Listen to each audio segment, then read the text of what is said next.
Hello, everyone. Welcome to Risk Roundup. I'm Jayashree Pandya, founder of Risk Group.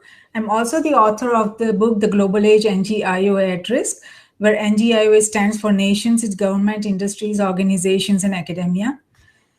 It is with great sense of humility and personal responsibility that I am embarking today on this meaningful mission to address the rapidly changing fundamentals of the digital global age. I firmly believe that, like many before me, I too have to shoulder a sense of personal responsibility to help make sense of the digital global age. I strongly believe that if enough people across nations get concerned about the state of affairs within their nation's cyberspace, geospace, and space, it would certainly help bring about a positive security change, which is a global need. I sincerely hope that the discussion in Risk Roundup will initiate a much needed dialogue, integrated strategic risk dialogue, that would go beyond nations' geographical boundaries. That itself would be a remarkable achievement. Anything more will be a bonus. So here it is, kicking off the Risk Roundup, an integrated strategic risk dialogue series. I'm delighted to welcome our guest for this week, Joseph Grieboski, an expert in national security and international affairs. Nobel Peace Prize nominee Joseph Grieboski is one of the world's leading voices on international diplomacy and policymaking. His expert opinion has been sought after by the United States Congress, the Organization for Security and Cooperation in Europe, and United Nations. So much to talk about. So welcome, Joe. We are honored to have you on Risk Roundup. It's a great pleasure to be here. Thank you so much. Okay, so as we begin, let's first talk about your background and your current efforts and initiatives. One question that I would like to ask you is, what attracted you to security and peace? My background is actually in the intersection between religion and security. And well before 9/11, I had been talking about the necessity to look at non-traditional threats to security. Back in the 70s or 80s, even early 90s, before the fall of the wall, everything was talked about in terms of Cold War strategy, and it was mutually assured destruction. It was how many guns and bombs do you have versus what are the ideologies, what are the mindsets, what are the motivating factors that lead to conflict. And so I've worked very focused over the last quite a few years on what that intersection is between religion, security, and then post 9/11, where that comes in terms of radicalization and extremism. Great, wonderful. Glad to know about that. Now, what do you think is your biggest takeaway from your years of effort towards global security and peace? I think one of the things that we all have to think about if we talk about global security issues is that we don't live in the Cold War era anymore of two global superpowers that have divided the world. That now we live in a multipolar world, not just of states, but of non-state actors. And as you said in your introduction, it's very important that we look at these things that go beyond state boundaries. I really think we're moving into a post-Westphalian system where the concept of the traditional understanding of the nation state and boundaries and sovereign control over territory has shifted and changed. ISIS has proven that that concept of borders, boundaries, and control don't exist anymore. Al Qaeda has done the same thing. Even in a different security context of global business, the multinational corporation has demonstrated that business is done across borders, across multiple borders, that have to take into consideration differing laws, differing realities, and differing conditions. And so I think the biggest lesson that anyone should get out of where we are today in terms of security is that we have to look at not just the differing realities of where things look regionally or even nationally, but take a step back and how that plays into a much larger geopolitical system. No, I agree to your assessment, and I think it's very important that our audience, understands this broad global, status right now, how things are. What is the top thing you would like to change about how nations work towards security and peace? Because you have so much experience. You have been working in this field for so long. You have first-hand experience with how things are being done. So what would you think that, I wish that was here, and, we wish that nations would work in this way to make this, something more realistic and more possible? Sure. I think there are two things that I'd really like to see shifted. One is I think there needs to be a greater recognition that the butterfly effect is not just an environmental issue, it's also a political issue. And that what is said and done in one country has impact on what happens in others. And so, we talk about the horrible refugee crisis in Europe, but we're not talking about what caused it.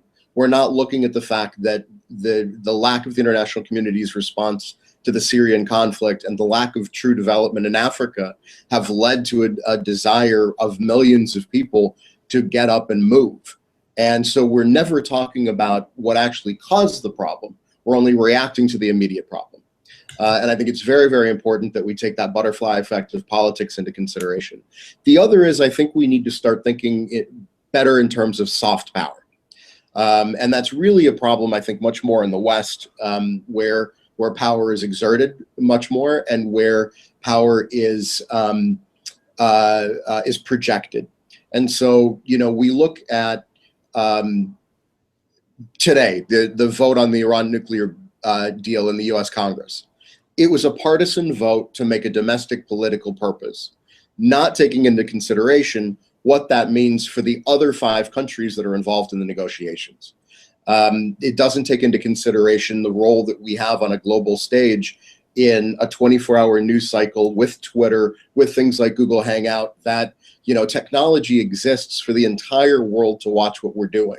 And I think a great lesson that all world leaders, but especially the United States, needs to learn is that if we are to really be the lone superpower, the way both parties in this country want us to, or at least say they want us to be, then we have to act like that on every possible level. I think that integration, cooperation, and ability to work together is something that we see is a critical challenge, across nations, not only United States, but, across nations, I would say. So I think it's fair that, we start this dialogue with a focus on global peace. Right. Risk Group mission is to achieve global peace. And we believe strongly and firmly that, global peace is achievable through risk management.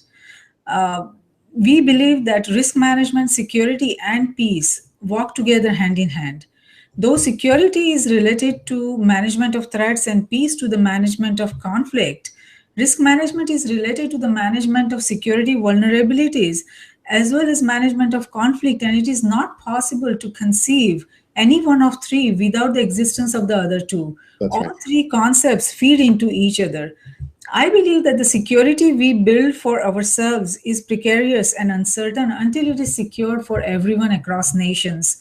Tradition becomes our security. So if we build a culture of managing risk effectively, it will lead us to security, and security will lead us to peace. What are your thoughts on the triangular linkages between risk management, security, and peace? I think the analysis that you just gave is fundamentally correct. And I think that's also, if we want to take a step back, you had asked me the question before, what I wish there could be a change. What you're talking about is a strategic approach to security. And what I'm seeing more and more across the global stage is that we don't think strategically in terms of either peace building or security, but we think in terms of what's the immediate problem that we need to solve, then we can move on to the next one.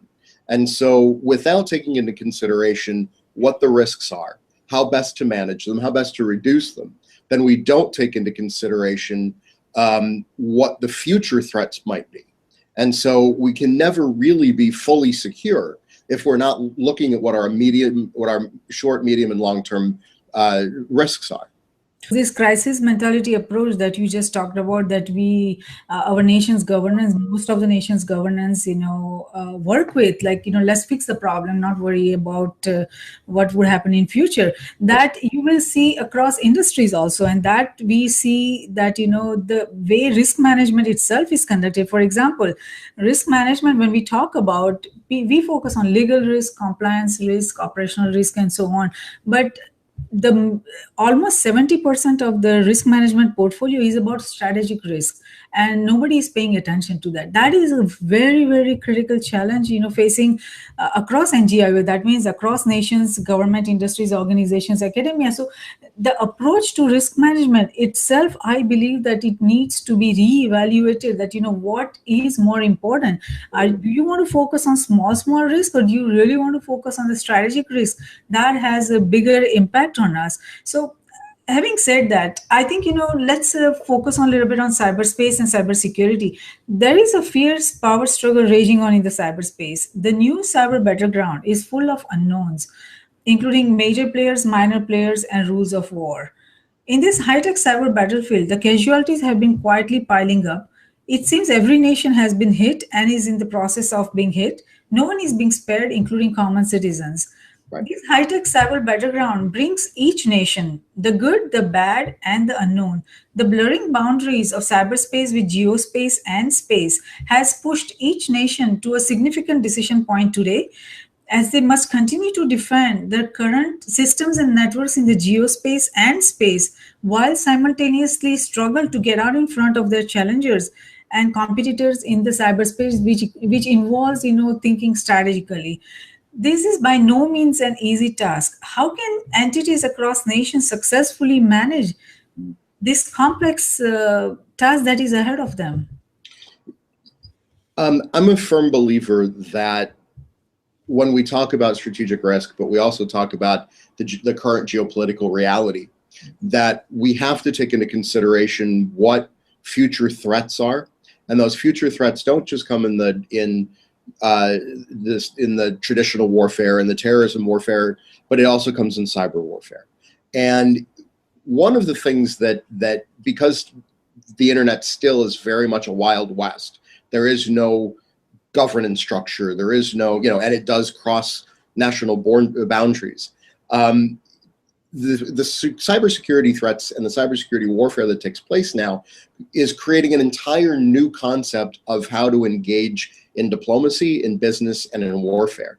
Part of the problem is that most people who are, at least in the West, that are responsible for creating the strategies behind cyber defense and cybersecurity come from a traditional warfare background. They're generals who know how to fly a plane, or they know how to lead a battalion. But what does it mean to lead a room full of hackers? And so it's very much new technology in the hands of old mindsets. Yeah. And so we're setting up, we're reusing strategies like Eisenhower used on D-Day, but applying it to cyber technology. What we really need is to take a lesson from groups like Anonymous, and while I don't support their methods, I understand where they're coming from. We need to take the ideas and the mindsets of younger hackers and use that white hat version of hacking to protect national interests, to protect national values, but also to protect national defense. You're absolutely right. I think, you are talking about the heart of the problem, that, our mentality, our approach, our infrastructure, everything is from a different era. And now we are fighting wars of, cyberspace, which is entirely different. We are not ready. The infrastructure is not ready. The war weapons, are not understood. And, actually the meaning of security is not understood itself, because security, as for much of human history, the concept of security largely, as you say, revolved around use of force and territorial integrity. That definition is no longer accurate in cyberspace, because to a large extent, while it still holds, I think, for some instances in geospace, to a large extent, nations no longer face, as they have so often in the past, a conventional threat of attack on their geographical territory by hostile powers. Cyberspace doesn't have traditional cyber boundaries. So, but we are more vulnerable to many other kinds of attacks. And in cyberspace, and the nations are moving towards one of the most open societies in a world that is more connected than ever before, without the necessary security framework and infrastructure. So what implications do you see of the changing nature of security? Do the generals, I'm sure, they understand the meaning of security in a traditional form, but are the decision makers, I would say, across, and this is not only about military, this is not only about government, this involves industries and academia and even common citizens. Do you think that they understand the changing nature of security and what it means? Absolutely not. And actually, I think the Ashley Madison case is the perfect example of that. Here we have millions of people who sign up to what they think is a secure website to engage in whatever they were engaging in. But the point is that there's the assumption that, well, we're paying to belong to this, which means they're certainly going to have all of the right kind of cybersecurity measurements in place. But the reality is we live in a universe now where there is no such thing as privacy and there is no such thing as secrecy. That if somebody wants access to something that is digital, they can get it.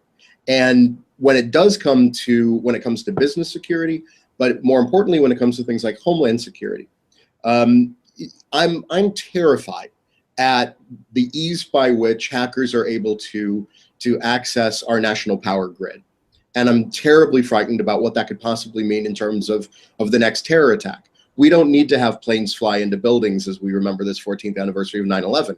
We don't need to have a dirty bomb sailed up the Hudson.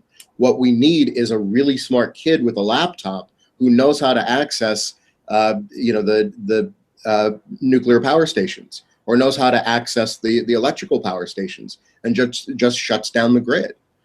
This is a very scary time, in your words, because I think it costs very little for someone sitting in any corner of the world trying to hack.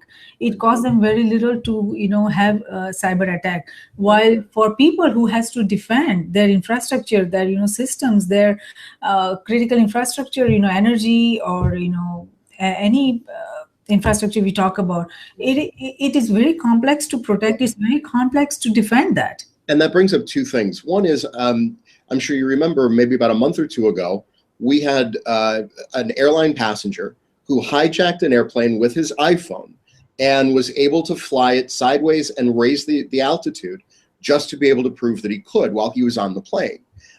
How do you deal with this in terms of critical security and infrastructure security?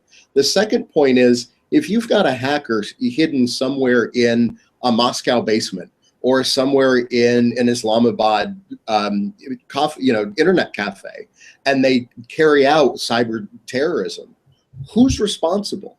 The traditional understanding of responses don't work with traditional terrorism, let alone with cyber terrorism. So in 2003, we invaded Afghanistan because Afghanistan hosted Al-Qaeda. Well, what does that mean if we've got just an ideological teenager in a internet cafe in Paris? Do we invade Paris? How do we deal with this? How do we, what's the security and the police response to these kinds of actions?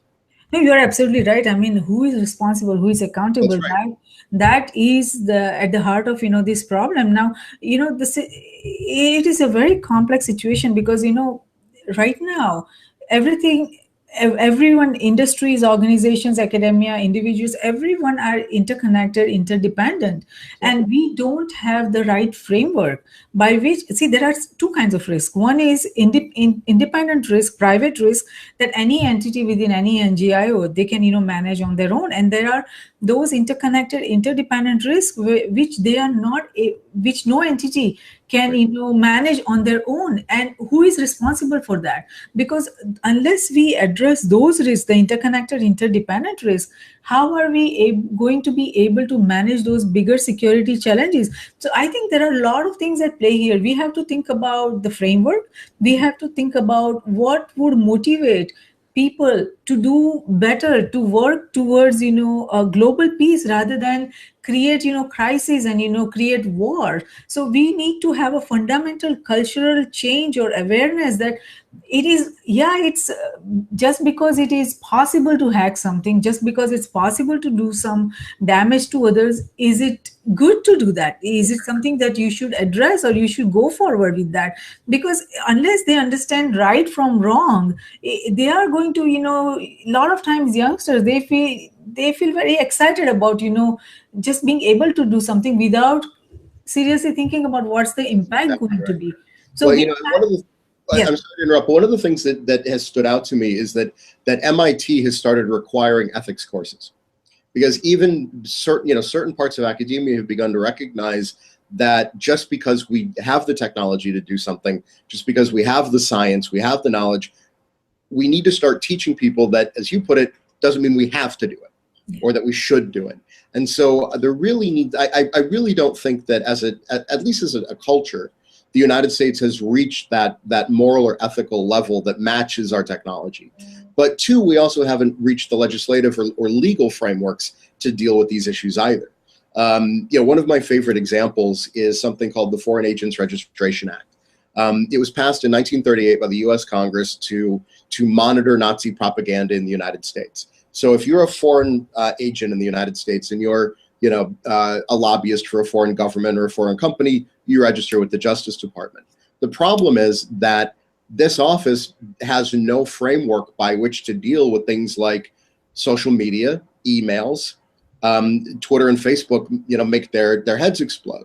So here we're talking about very simple things like communications and registration. Now think about that in terms of security. That if our parliaments and our legislatures haven't caught up to the 20th century reality of technology, how do we ever expect them to get caught up to the 21st century realities that are changing on a daily basis? It is not only just the legality or the regulations and things like that are not in place, but we need to have a proper structured framework, which I think no nation has been used to developing such, structured effort towards, managing this kind of critical security risk. But we are in a time where connected computers, computer code and internet has connected everything, cyberspace, geospace and space. So we need to, it is sitting in any place, any remote place in the world, anybody can do damage not only to the cyberspace and cybersecurity, but also to the infrastructure things like, we talked about in the geospace, as well as, who knows, maybe in the space. So we need to have a very integrated, structured approach by which we can manage those kind of risks, by which we have an ability to identify, because see, these kind of risk, no one person can identify or no one entity can identify on their own what are the critical cybersecurity risks. We need to have everyone involved.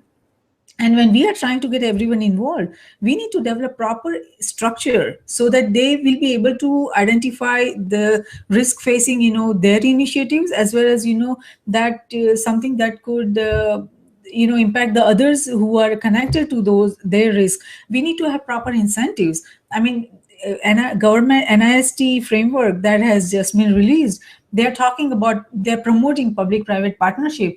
But I feel that, just by saying, okay, let's do public-private partnership, I don't think it's going to be that effective, because everyone needs some kind of motivation why they have to do certain things. One is that, their inner satisfaction that, yeah, they are doing something, to help take the world towards, bigger, global peace or things like that.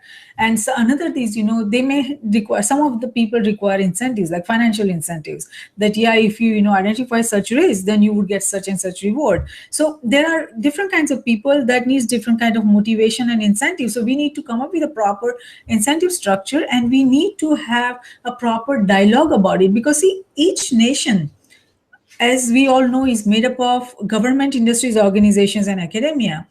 And each one of them have a separate role in the existence of a nation, but they are all invariably linked together, having a coexistence and mutualism, sort of symbiotic relationship. So the relationship between NGIO is advantageous, which benefits all within a nation and harms neither. The close, interdependent, prolonged association brings each NGIOA, each one of us, opportunity as well as risk. Now, mutualism, coexistence of NGIOs in the cyberspace, geospace, and space is supposedly the ultimate mystery calling or the ultimate goal of a digital global age. While each NGIOA is at a different maturity level across nations, with different formulation, different processes, different tools and techniques, different culture and traditions, values and thinking, tools and complexity seen across nation, it is this diversity and complexity that makes evolution to symbiotic NGIO mutualism painful, problematic, but possible. So I feel that amidst ruthless competition of globalizing digital economies, The reality of the complex problems and current challenges of the cyberspace sheds doubt on the necessary cooperation of NGIOA within and across nations, government, industries, organizations, and academia. However, it is fundamental to understand that survival in a digital global age is a case for cooperation at all levels of NGIOA. If survival, success, progress, development, and order and balance are to be maintained in a digital global age, the integration of interconnected and interdependent NGIOA is vital. So while most agree to the need of integration, like we were talking, there is very little effort to move NGIOA towards integration and integrated governance and management framework. What are your thoughts on ways to bring about such monumental governance as well as management change? I, How? I think you're absolutely right that this kind of integration is fundamentally important and necessary. The problem is the simple conversation is not yet being had. That you do this on a daily basis. You have these conversations, but we don't see policymakers. We don't see business leaders. We don't see academic leaders. We don't have that public-private engagement on risk assessment, risk reality, and integration. We don't see that conversation happening at a national level. And I really think the only way that that cultural change, that cultural shift will occur is if the political will is there to do so, and it takes leadership to do that. And we said earlier in the conversation that people are thinking in terms of tactics. They're not thinking in terms of strategy. They're jumping from problem to problem. Well, these two things are the same thing in my mind, in that if you're not stopping to have the strategic conversation, then you're not going to see the necessity of the kind of integration that you and I are talking about right now. And we at some point, somebody has to stop and make the national statement. We have to stop jumping and we have to start thinking. And you are absolutely right. And this is a global need. It's not about just one nation or one entity. How do we bring such a big global, change? Honestly, I really think it starts by these kinds of conversations. That the more people that think about this, the more people that talk about it, the more people that hear it will begin to say, you know what, we need to have these kinds of conversations. We need to have these kinds of movements. And one of the things that I hope that your viewers get out of this is that they have the capacity to start that conversation regardless of where they are in business, NGO, government, exactly, wherever they are. They can have this conversation. They can have it with their bosses. They can have it with their subordinates. They can have it with their elected officials. They can have it with their religious leaders. Because we need to make sure that this kind of movement is a truly grassroots, from the top down and bottom up kind of integration conversation that includes every segment of civil society and every segment of government.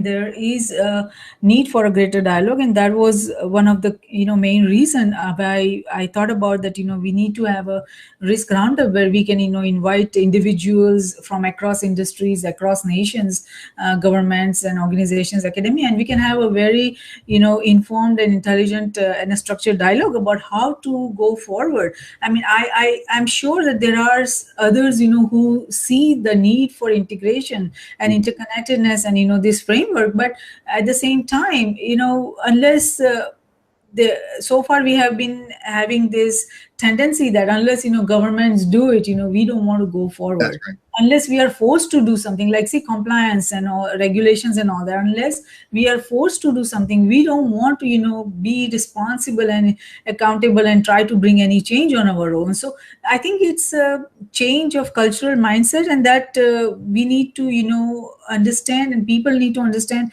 across nations that it is we are no longer living in a time where we can rely only on government to provide security. That's right. Yeah, security is no longer a government affair, it's an NGIOA affair. We all have to get involved, and we as intelligent and responsible global citizens cannot say unconcerned anymore, especially when there is chaos, confusion and crisis all around us. It is in our own interest and our nation's interest that we need to educate ourselves with the knowledge that is fundamental and necessary to analyze risk and issues objectively. Each one of us has a role to play in a digital global age. It is the role and responsibility which we carry as global citizens makes us responsible and accountable for what is happening across nations today. It is this common thread of risk and responsibility which none of us can overlook, and none of us can ignore, and none of us can pass on to others in a digital global age. Neither us nor nations can live and operate in a culture that lacks basic understanding and acknowledgement of risk. Neither us nor nations can deny or refuse to take personal and professional responsibility of the decisions that we make, nor can we refuse the accountability and ownership of our decisions. Neither us nor nations can be in denial, nor can we develop tone deafness towards our critical, interconnected, as well as interdependent local, national, and global risk. It is time we change the culture within our nations to transfer our risk to others in an increasingly interconnected and interdependent digital global age. What are your thoughts on culture of transferring risk and responsibility? I think the key point of it is responsibility. I think that given the access to technology, the access to information, the access to mechanisms by which to make voices heard, that instead of a global attitude of entitlement, we need to shift to a global attitude of responsibility. And that means responsibility for security, responsibility for the environment, responsibility for business ethics. I think I think that's the conversation. Even before we can have the conversation about integration on risk and security, we need to have the conversation about responsibility. Because with the capacity of technology to be able to launch micro satellites all around the globe, and to be able to have that information downloaded within seconds, to be able to monitor human rights around the world, to monitor conflict around the world, to monitor illegal weapons trafficking around the world. It's a responsibility that individuals have to be able to monitor those things, but to be able to do so in a proper and respectful way. I think the technology exists. I think, again, as we said before, there's that need to move people out of the I deserve into the I need to protect. And I think in the same line of thought, I think insurance industry can play a bigger role here too. Because, for example, cyber insurance, so far insurance industry operates on a model that if someone wants to buy insurance or something, they can pay the premium, they can buy the policy, and they are covered on that. But I think insurance industry, what they can do is they can say that, okay, first we need to make sure that you have a security centric integrated risk management framework within your organization that is functioning effectively. That is the conditional. If you have that, then you are eligible to buy insurance. And number two is that they need to identify what are the risks that entities can manage on their own, and for that they should not be able to buy insurance policy. Because though the risk, so far the culture is that, okay, let's just buy a policy and then transfer our risk to someone else. That's right. That should not be allowed. So I think insurance industry can play a big role in bringing accountability towards managing risk, that these are your entities' internal risks. You cannot pass on, you cannot transfer those risks to other entities or other industries or your nation or other nations. So we can bring some kind of cultural change by thinking how to do things differently. And there is another common factor that I think we all need to think of as a nation, because this is a different time that we live in. Like in so far, how we were doing things differently in isolation age, we cannot probably do things similarly in this cyberspace and digital global age, because I feel that nations today lack the most essential and fundamental ability in having a collective common goal for their nation, their NGIOA, working together united for the benefit of the nation. Today's NGIOA largely operates in silo as individual and independent entities across nations. Silo NGIOA operations of isolation age that are in existence today across nations, they have little or no understanding of how they are interconnected to each other or how they are interdependent on each other, nor do they understand how they affect each other within and across nations. This silo existence of NGIOA ignores its internal and external interconnectedness and interdependencies. This collective ignorance denies nations a fundamental ability to understand how each individual risk, as well as decision of each individual entity, impacts them all within and across nations. And I think this is a very critical risk facing nations today in a digital global age. Do you agree that as NGIO expand beyond their national boundaries in a global age, there is a critical need for them to integrate, to have a collective risk identification, risk management, as well as decision making abilities and capabilities? As the world becomes more globalized, what I've noticed is that we see NGIOAs becoming more internalized. And so there's a lot of internal communication, a lot of internal review of risks, but it's not applied then to the larger world or to the organization or the individual outside of their own little universe. And for there ever to be the kind of integration that we're talking about, it means that individuals, organizations, governments, faith communities need to go beyond the boundaries of their own physical but also legal reality and engage in not just dialogue but cooperation across borders and ideologies and structures to be able to have the kinds of interconnected reality when looking at risk, but also when looking at opportunity. And I think that's the other side of the coin on this of what we've been talking about. We've been speaking very much in terms of risk and security, but there's an other side to the coin of those, which is opportunity and potential. And that with the right kind of risk assessment, with the right kind of security system in place, then the opportunities and the potentials increase, and they increase exponentially. But it really means getting outside of a comfort zone where many NGIOAs today are very happy being. It takes leadership, it takes resources, it takes a change of mindset to be able to move outside of those comfort zones. But if we're ever going to actually create a successfully interconnected and integrated globe, as we're obviously moving toward, then we have to get out of those comfort zones.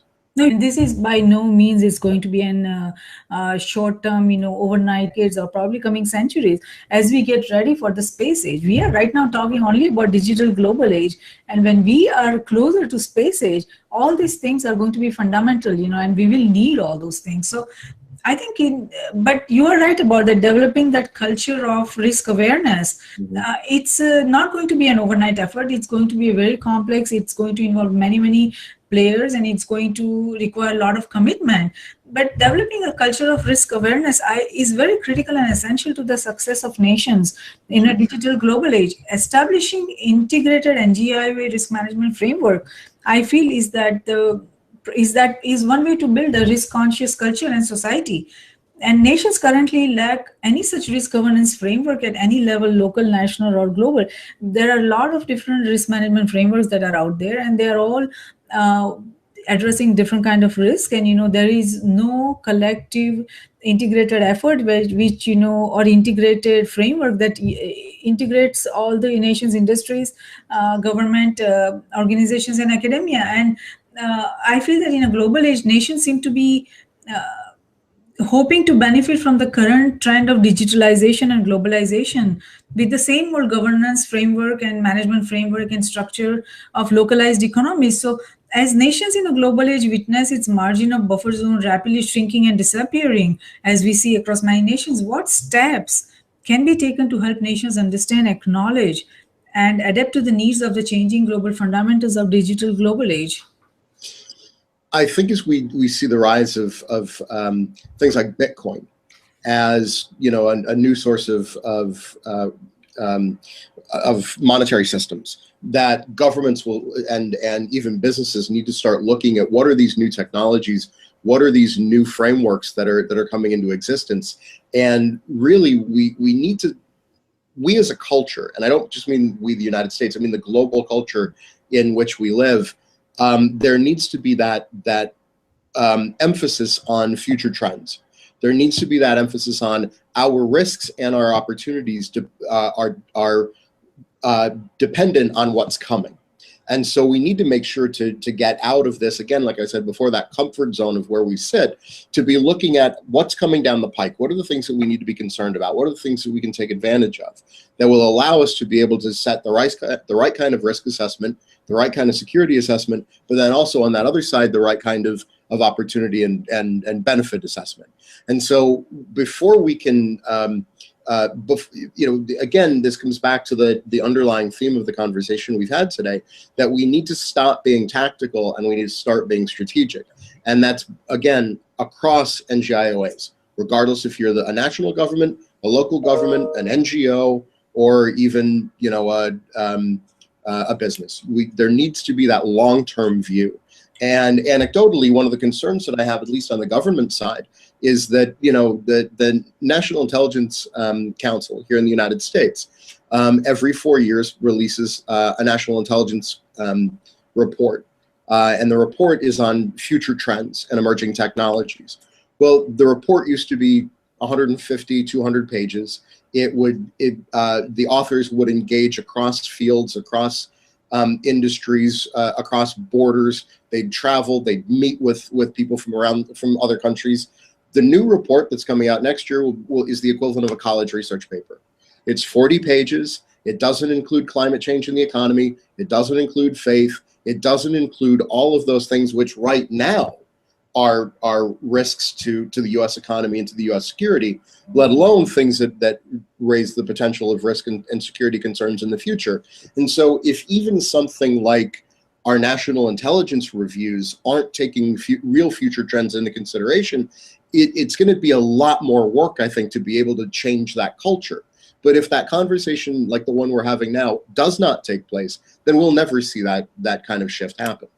No, you are absolutely right. And I think it is not that, the lack of effort. There are a lot of initiatives going on across nations. There are a lot of different entities involved that are trying to come up with different frameworks, come up with different standards, come up with different, regulations. But all their efforts are in silo, and, it's exactly right. Bits and pieces, and they are not integrated. So the question will come, in the coming days and weeks and months and years, is that who should develop these standards? Because That's right. who should develop this framework? Who should be, responsible for it? Because unless we have that one organizing body who does all these things, who collectively, then there is not going to be integrated collective effort. And I think that's where we need to keep an eye on which nations are, taking a step up and, taking responsibility of, creating such organizations or such standardization body that can, develop and create some framework. So I think there is a lot needs to be done, and I feel that our viewers are going to be really happy with the discussion and dialogue that we had today. We really appreciate your time and effort and your thoughts especially, and we hope that you have been nominated several times for Nobel Peace Prize. I wish and I hope that in the coming years you actually get one, and we look forward to that. Well, thank you, Jayshree. I think we all will be very happy to see you receive that deserving award. That's it for today, friends. Although we can talk about this for hours, we have come to the end of the allotted time. And for more information on Risk Roundup and the upcoming Risk Dialogues, please go to riskgroupllc.com. Thank you, everyone, and please join us again. Thank you so much, Joe. It was really nice talking to you. Thank you. The pleasure is mine. Thank you.